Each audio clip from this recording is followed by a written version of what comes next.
Icera-inĩ rĩake monanio-inĩ ma ũrĩmi mũgũnda-inĩ wa Agitech Mũtithi Mwea kaunti-inĩ ya Kirinyaga, Minista wa ũrĩmi Andrew Karanja athiĩte na mbere na gũkinyĩrĩria wĩrutanĩri wa thirikari harĩ gũtigĩrĩra bũrũri ũrĩ na irio cia kũigana.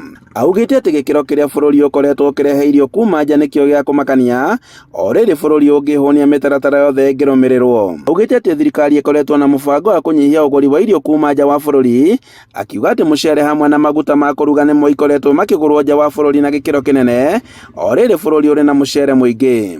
Ona mũcere nĩ ũkũragio gũtarĩ maĩ. Mũcere wĩtagwo upland rice. Na nĩ tũrageria kuona mbegũ icio nĩ ciakinyĩra arĩmi nĩgetha manjirie kũhanda mũcere ũcio ũkũragio gũtarĩ maĩ. Ũkũragio ta mbembe, ũkũraga o ũrĩa koguo twĩna mĩbango ĩyo.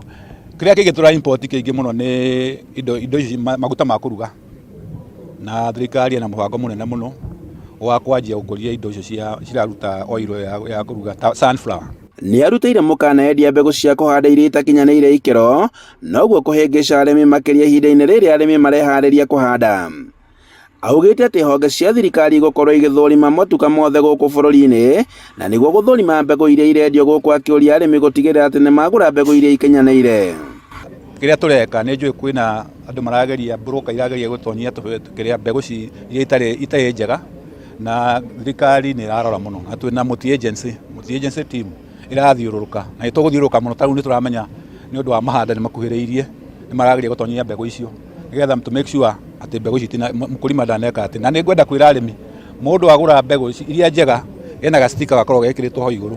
Mũikarĩri gĩtĩ wa mũgũnda wa Agitech Peter Karanja akiuga atĩ arĩmi bũrũri-inĩ marĩ na ũhoti wa gũkorwo na irio nyingĩ, ĩndĩ no nginya gũkorwo na mbegũ cia kũigana na iria cirĩ na gĩkĩro kĩa igũrũ.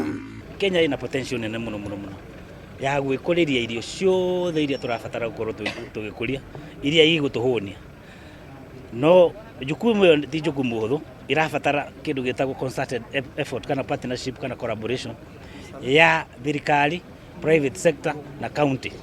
Tugerie kuona atĩrĩrĩ, nĩ atĩa tũngĩhota gũkũria indo ici na njĩra njega. Nĩ ndeto ĩrĩa nyitĩtwo mbaru nĩ ataaramu rũhonge-inĩ rwa ũrĩmi, na arĩa maugĩte atĩ ndawa na mbegũ cia mathara nĩ icũngĩrĩirie hathara nene ũrĩmi-inĩ. No kũmenya na gũthiĩ on registered places, nduka cia agrovet iria registered iria ũrona, na ithuĩ tũgĩta na ithomo ta ici ta gĩkĩ kiuma kĩega mũno kĩa Agitech, woka nĩguo tũrĩkwĩraga ũrĩa ũngĩ identify ndawa counterfeit, ũrĩa ũngĩ identify ndawa ĩrĩa ĩtarĩ registered. Koguo nĩ itana rĩega mũno Minister wa Agriculture mũthenya wa ũmũthĩ arĩrĩria ũhoro wa kũhũthĩra ndawa iria registered, na nĩ twaigua na ithuĩ twakena na itemi ritũ rĩa hũtha rĩa gũka kwaria na mũrĩmi. Andũ-inĩ ha Inooro TV kuma Mũtithi Mwea kaunti-inĩ ya Kirinyaga, njĩtagwo Boni Wathuku.